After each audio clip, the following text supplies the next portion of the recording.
안녕하세요. 여러분께 북한의 현실을 생생하게 전달하는 평양정 보통입니다. 오늘은 얼마 전까지 북한 국방성 대륙간 탄도미사일 운용 여단에서 소장으로 근무하다 탈북한 분의 이야기를 전해드리려고 합니다. 신변 안전을 위해 가명을 사용하는 점 양해 부탁드립니다. 저는 화평군 회중리 ICBM 운용 여단에서 소장으로 근무하다 얼마 전 탈북한 장은옥입니다. 불과 서너 달 전만 해도 제가 이렇게 낯선 곳에서 제 이야기를 하게 될 줄은 상상도 못했습니다. 제가 속했던 부대는 북한의 핵전략에서 핵심적인 역할을 하는 주요 군사시설이었어요. 이곳은 북한의 ICBM 발사 때마다 김정은이 직접 방문해 업적을 치하하며 국가의 자부심으로 여겨지는 장소였습니다. 그러나 그 자부심은 예상치 못한 폭우 한 번으로 송두리째 흔들리고 말았습니다. 7월 말 회중리는 늘 그렇듯 조용했습니다. 이곳은 평소 전쟁 준비의 긴장감 속에서도 나름의 평온함을 유지하고 있는 산간 지역이었습니다. 부대원들과 병사들은 이곳에서 매일같이 반복되는 훈련과 작업 속에서 북한 체제를 유지하기 위한 도구로 쓰이고 있음을 어렴풋이 알고 있었습니다.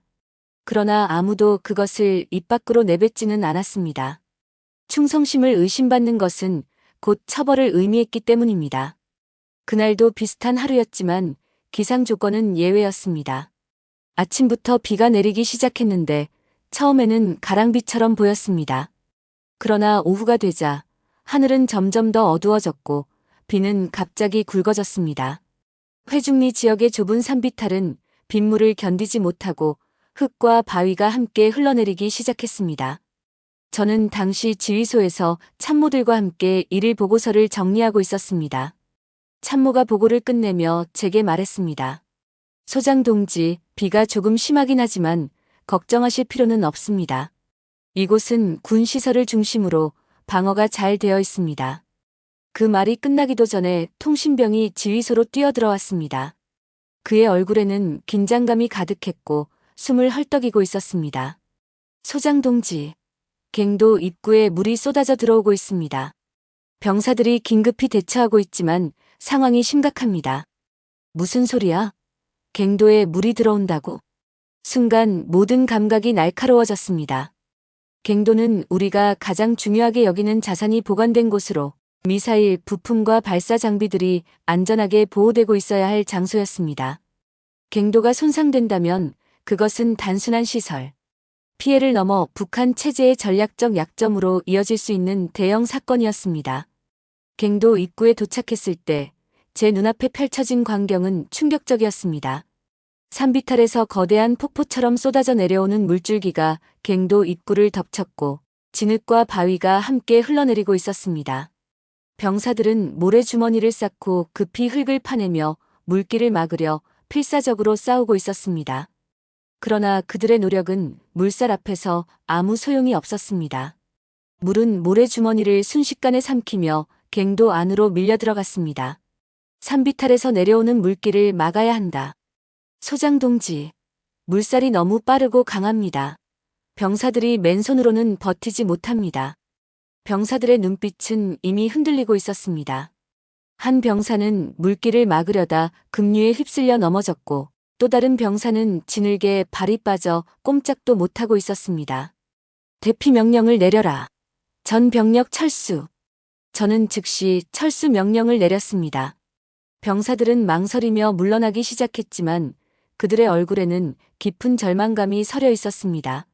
소장 동지, 장비는 어떡합니까? 이건 우리가 목숨 걸고 지켜야 할 자산인데. 목숨이 먼저다. 장비는 나중에 생각한다. 병사들은 저의 명령에 더 이상 반박하지 않았지만 그들의 발걸음은 무겁고 눈빛은 흔들렸습니다. 그들이 쳐다보는 것은 단순히 침수된 갱도가 아니었습니다. 그것은 자신들이 목숨을 걸고 지키려 했던 체제가 무너지는 순간이기도 했습니다.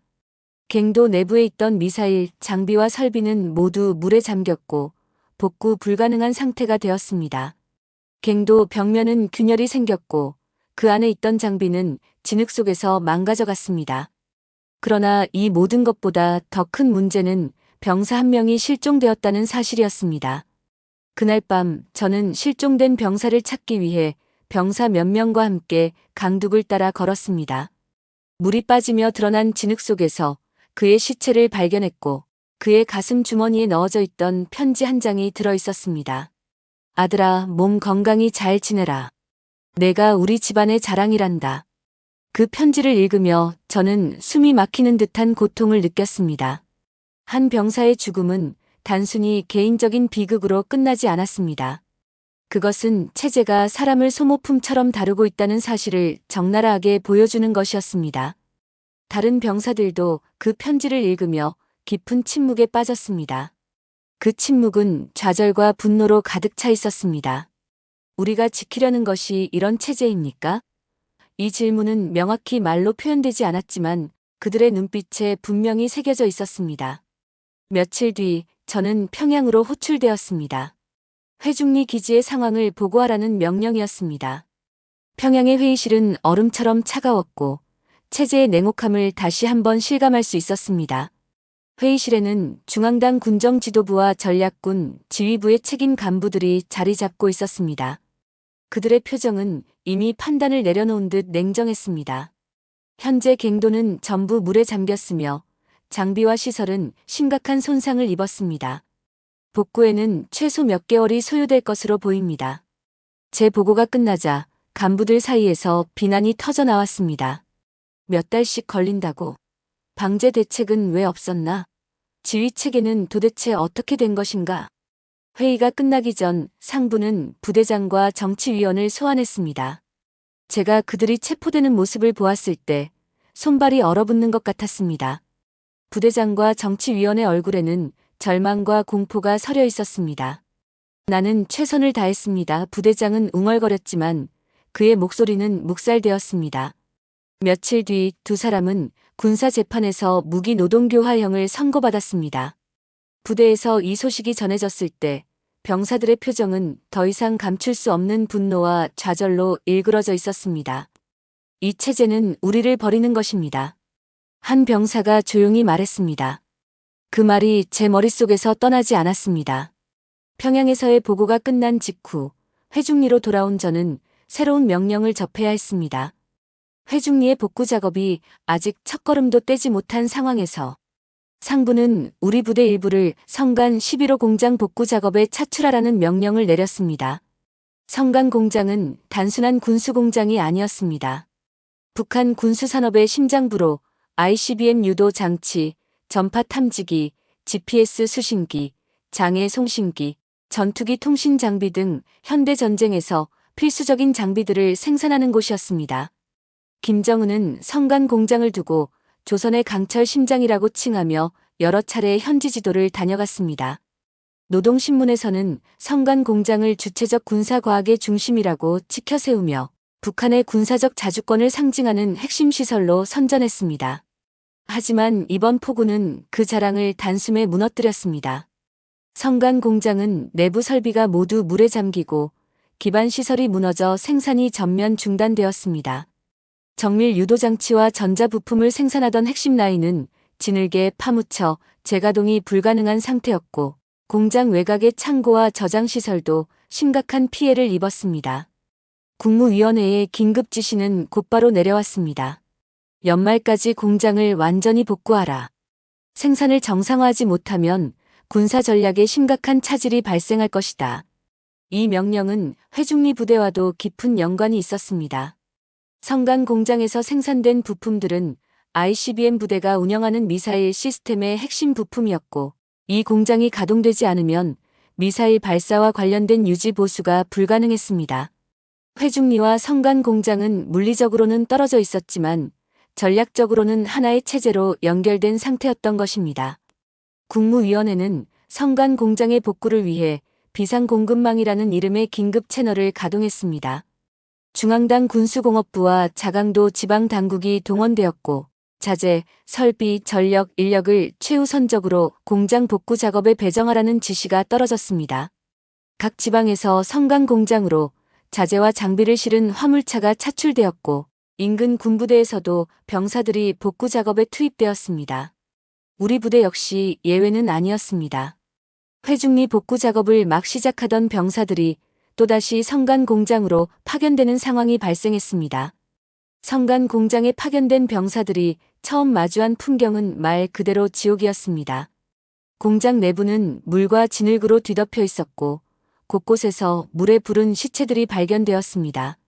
시체는 공장에서 일하던 노동자들과 인근 마을 주민들, 그리고 폭우로 휩쓸려온 군인들이었습니다. 시체들은 이미 부패가 진행되고 있었고 그 냄새는 공장 전체를 뒤덮고 있었습니다. 병사들은 매일 아침 진흙 속에서 시체를 끌어내고 그 시체들을 수습해 매장하거나 화장해야 했습니다. 그러나 시체를 치우는 과정은 병사들에게 단순한 노동 이상의 고통을 남겼습니다. 소장 동지 시체를 치우면서 토하는 병사가 속출하고 있습니다. 그들은 이를 더 이상 견디기 힘들어합니다. 한 참모가 제게 보고했습니다. 병사들은 매일같이 시체를 치우며 공포와 충격에 빠져 있었습니다. 한 병사는 손에 묻은 피와 진흙을 보며 울먹이며 말했습니다. 이 사람들 공장에서 일하다 죽은 건가요? 아니면 우리처럼 이 체제를 위해 희생된 건가요? 병사들은 자신들이 치우는 시체가 단지 남의 일이 아니라는 걸 점점 더 깨닫고 있었습니다. 체제가 더 나은 삶을 약속하지 않는다는 것을 그들은 매일 눈앞에서 보고 있었던 것입니다. 성간 공장의 복구는 단순한 기술적 작업이 아니었습니다. 그것은 체제에 대한 믿음을 지키려는 노력과 그 믿음이 무너지는 과정 그 자체였습니다. 병사들은 매일 진흙 속에서 시체를 끌어내며 묻고 싶었을 것입니다. 우리가 복구한다는 이 공장이, 우리가 희생한다는 이 체제가 정말 우리를 지켜줄 수 있는 것인가? 복구 작업이 이어지는 동안 병사들 사이에서 불만과 좌절이 점점 커져갔습니다. 어떤 병사들은 더 이상 일을 하지 않겠다고 선언했고, 일부 병사들은 작업 도중 탈진에 쓰러지기도 했습니다. 소장 동지, 저희가 이 공장을 복구한다고 해서 무엇이 달라지겠습니까? 우리 삶이 나아지기라도 하나요? 한 병사가 저를 향해 질문했습니다. 그의 질문은 단순한 항의가 아니었습니다. 그것은 체제의 본질을 묻는 질문이었습니다. 그리고 그 질문에 대해 저는 대답할 수 없었습니다. 아니, 대답을 하고 싶지 않았습니다. 국무위원회의 명령은 여전히 속도를 내라는 것이었습니다. 그러나 병사들은 이미 한계에 도달했습니다. 공장 내부의 진흙은 걷어내도 끝이 보이지 않았고 설비는 복구가 불가능할 정도로 파손된 상태였습니다. 겨울이 다가오고 있었지만 병사들은 월동 준비조차 하지 못했습니다. 한 참모가 조심스럽게 제게 말했습니다. 소장 동지, 병사들이 더 이상 이 일을 버티지 못할 것 같습니다. 상황이 점점 더 악화되고 있습니다. 만약 계속 명령을 따르라고 한다면 병사들 사이에서 심각한 문제가 발생할 수 있습니다. 결국 저는 결단을 내려야 했습니다. 체제는 끝없이 희생을 요구했지만 사람들의 삶을 지켜주지는 않았습니다. 이 희생의 대가는 결코 정당화될 수 없다는 사실을 깨닫고 있었습니다. 성간 11호 공장의 복구는 예상보다 훨씬 더딜 수밖에 없었습니다. 물길과 진흙을 걷어내고 잔해를 치우는 일은 육체적인 고통이었지만 그것은 단지 복구의 시작일 뿐이었습니다. 정밀 장비를 재가동하기 위해 필요한 핵심 부품들이 하나둘 부족해지기 시작했습니다. 소장 동지, 핵심 부품인 유도 회로와 전파 증폭기가 완전히 망가졌습니다. 새 부품을 투입해야 합니다. 참모가 긴장된 얼굴로 보고서를 내밀며 말했습니다. 보고서에는 부품들의 상태가 적나라하게 적혀 있었습니다. 대부분의 부품은 물과 진흙에 오염되었고 일부는 심각한 부식으로 인해 복구가 불가능했습니다. 문제는 부품을 교체하기 위해 새 부품을 조달하려 해도 북한 내에서 이를 생산할 수 있는 능력이 이미 한계에 도달했다는 점이었습니다. 평양에 있는 군수공업부는 부품 공급을 약속했지만 그 약속은 말뿐이었습니다. 며칠 뒤 평양에서 온 연락은 상황을 더 심각하게 만들었습니다. 군수공업부에서 보고가 왔습니다. 공장에서 부품을 생산할 설비가 이미 낡아 제대로 작동하지 않는다고 합니다. 기존 재고도 거의 소진된 상태입니다. 이 소식을 들은 순간 저는 체제의 허울뿐인 자립성이 얼마나 위태로운지를 실감했습니다. 그동안 북한 체제는 자립경제와 독립군수산업을 자랑해왔지만 실상은 부품과 설비의 상당 부분을 중국이나 러시아에 의존해 왔습니다. 특히 정밀 기술이 필요한 부품들은 북한 내부에서 생산할 수 있는 수준이 아니었고 대외 거래를 통해 확보해 온 것이 대부분이었습니다. 그러나 최근 몇 년 동안 대외 제재가 강화되면서 중국과의 거래마저 급격히 줄어들었습니다. 북한은 여전히 자력갱생을 외치고 있었지만 실상은 이미 중국에 종속된 상태였던 것입니다. 부품 부족 사태가 점점 더 심각해지면서 중앙당의 압박은 더욱 거세졌습니다. 국무위원회는 하루 단위로 성간 공장의 복구 진척 상황을 보고받으며 담당 간부들에게 지속적으로 결과물을 요구했습니다. 중앙당에서 내려온 군수공업부 간부들은 복구 현장에 나타나 병사들과 노동자들을 질책하며 결과물을 내놓으라고 소리쳤습니다. 왜 아직도 복구가 진척되지 않는가? 공장은 국가의 심장이며 복구 지연은 반혁명 행위나 다름없다. 간부들의 질타는 병사들과 노동자들의 사기를 더욱 떨어뜨렸습니다. 한편 중앙당은 결국 중국에서 부품을 조달하기로 결정했습니다. 부품 생산이 북한 내부에서 불가능하다는 것이 명확해지자 중앙당은 중국 내 협력 네트워크를 통해 필요한 부품을 확보하라는 명령을 내렸습니다. 그러나 중국과의 거래는 간단하지 않았습니다. 북한은 제재로 인해 국제적 신뢰를 잃은 상태였고 중국 업체들 역시 북한에 대한 거래를 꺼려하고 있었습니다. 많은 중국 기업들이 대금 미지급 문제를 이유로 북한과의 거래를 기피했고 북한이 제안하는 조건은 대부분 중국 시장 가격에 한참 못 미치는 금액이었습니다. 결국 중앙당은 저를 포함한 몇몇 간부들에게 중국 출장을 명령했습니다. 저는 평양으로 호출되어 이번 임무의 중요성과 실패 시 감당해야 할 결과에 대해 설명을 들었습니다. 소장 동지, 이번 출장에서는 반드시 필요한 부품을 확보해야 합니다. 부품이 없으면 성간 공장 복구는 전면 중단됩니다. 그리고 공장 복구가 실패하면 그 책임은 모두 이곳에 있는 간부들에게 돌아갈 것입니다. 이 말은 곧 제가 실패할 경우 제 목숨도 보장할 수 없다는 의미였습니다. 중국으로 떠나는 여정은 철저한 감시 속에서 이루어졌습니다. 저는 보위부 요원의 동행 아래 출장을 떠났고 중국의 접경 지역에 도착했습니다. 현지에서 북한의 브로커와 만나 부품 공급선을 알아보는 것이 제 임무였습니다. 그러나 중국 업체와의 협상은 예상보다 더 어려웠습니다. 중국 업체들은 북한이 제시하는 대금을 신뢰하지 않았습니다. 북한이 약속을 지킨 적이 있습니까? 당신들은 우리가 요구하는 대금의 절반도 제대로 지급하지 못할 겁니다. 한 중국 기업 대표는 냉소적인 태도로 말했습니다. 협상이 지지부진해지자 보위부 요원은 점점 신경질적으로 변했습니다. 소장 동지, 시간을 더 끌 수는 없습니다. 상부에서는 이미 우리가 부품을 확보했다는 보고를 기다리고 있습니다. 하지만 저는 어떻게든 협상을 이어가야만 했습니다.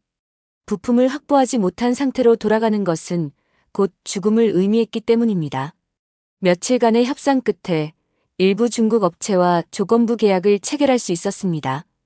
탈북의 여정은 험난했지만 그보다 더 힘든 것은 북한 체제에서 살아오며 그러나 부품을 확보하는 데 필요한 금액은 상부에서 약속한 대금보다 훨씬 많았습니다.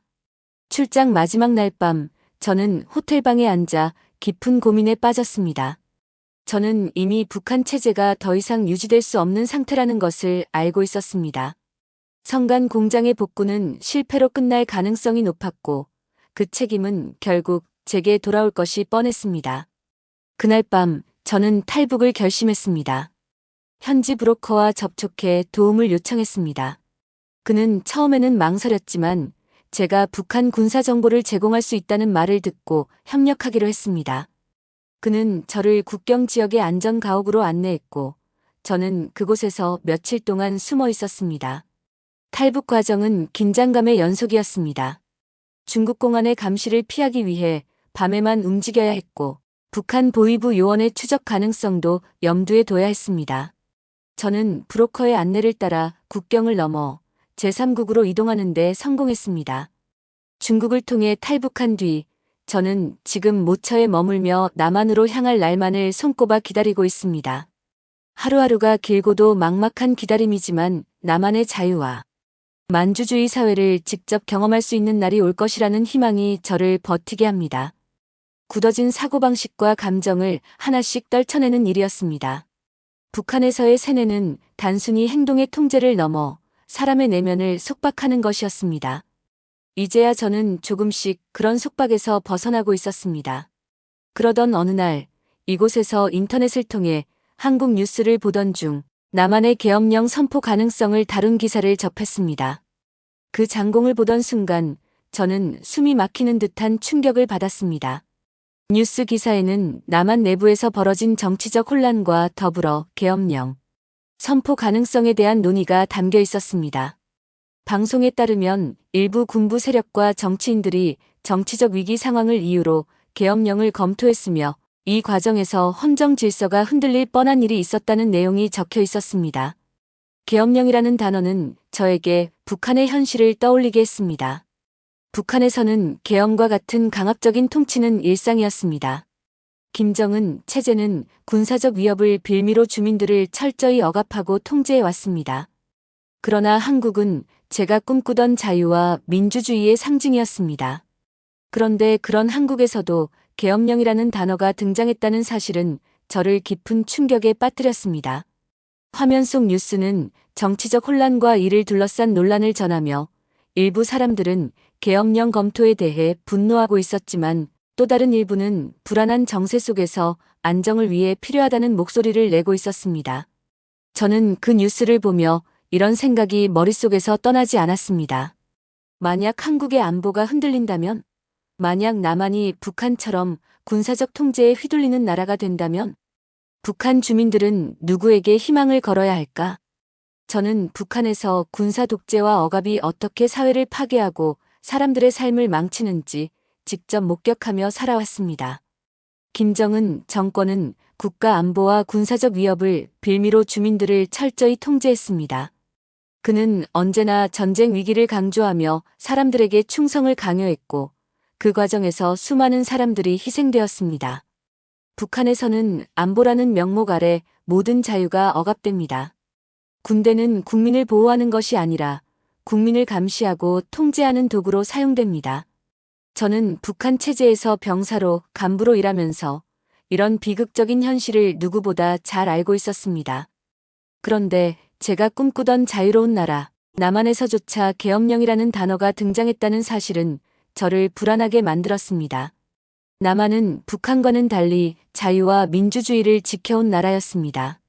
하지만 남한 내부에서조차 정치적 위기와 혼란 속에서 이런 강압적 조치가 논의될 수 있다면 이는 안보가 얼마나 중요한지 또 얼마나 쉽게 흔들릴 수 있는지 보여주는 사례라고 느꼈습니다. 한국은 단순히 자유민주주의 국가 중 하나가 아닙니다. 그것은 북한 주민들에게 유일한 희망입니다. 남한은 북한 주민들이 꿈꾸는 자유와 정의의 상징이며 억압받는 북한 주민들이 언젠가 도달하고 싶은 목적지입니다. 하지만 한국 내부의 정치적 혼란과 안보 불안이 심화된다면 북한 정권은 이를 선전도구로 사용할 것입니다. 김정은 정권은 남한의 약점을 물고 늘어지며 주민들에게 이렇게 말할 것입니다. 남한도 우리와 다를 바 없다. 저들이야말로 진정한 혼란 속에 빠져 있다. 그리고 북한 주민들의 마음속에서 자유와 민주주의에 대한 희망을 빼앗아갈 것입니다. 남한은 반드시 북한 정권이 퍼뜨리는 이런 거짓말에 맞설 수 있는 강력한 안보와 질서를 유지해야 합니다. 저는 남한 사람들이 안보의 중요성을 반드시 깨달아야 한다고 생각합니다. 북한의 현실을 직접 경험한 사람으로서 저는 안보가 흔들릴 때 그 뒤에 어떤 비극이 따라오는지 너무나 잘 알고 있습니다. 남한이 혼란에 빠진다면 북한 주민들은 더 이상 자유를 꿈꿀 수 없게 될 것입니다. 남한의 안정과 강력한 안보는 단순히 남한 국민들만을 위한 것이 아닙니다. 그것은 북한 주민들에게도 유일한 희망입니다. 북한 정권은 항상 남한 내부의 혼란을 이용해 자신의 체제를 정당화하려 합니다. 남한의 정치적 혼란이 계속되면 김정은은 이를 선전도구로 삼아 북한 주민들을 더욱 세뇌할 것입니다.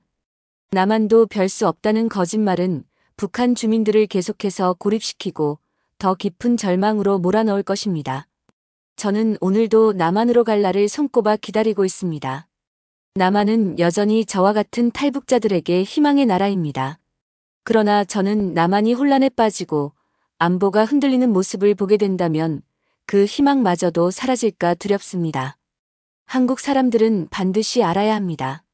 남한의 자유와 민주주의 그리고 안정은 단지 자신들만을 위한 것이 아니라 북한 주민들에게도 희망이 된다는 것을요. 남한이 흔들리면 북한 주민들은 다시는 자유를 꿈꿀 수 없게 될지도 모릅니다. 저는 남한 사회가 안보의 중요성을 잊지 않기를 바랍니다. 그것은 남한을 지키는 일일 뿐만 아니라 북한 주민들에게 자유와 희망을 이어주는 길이기도 합니다.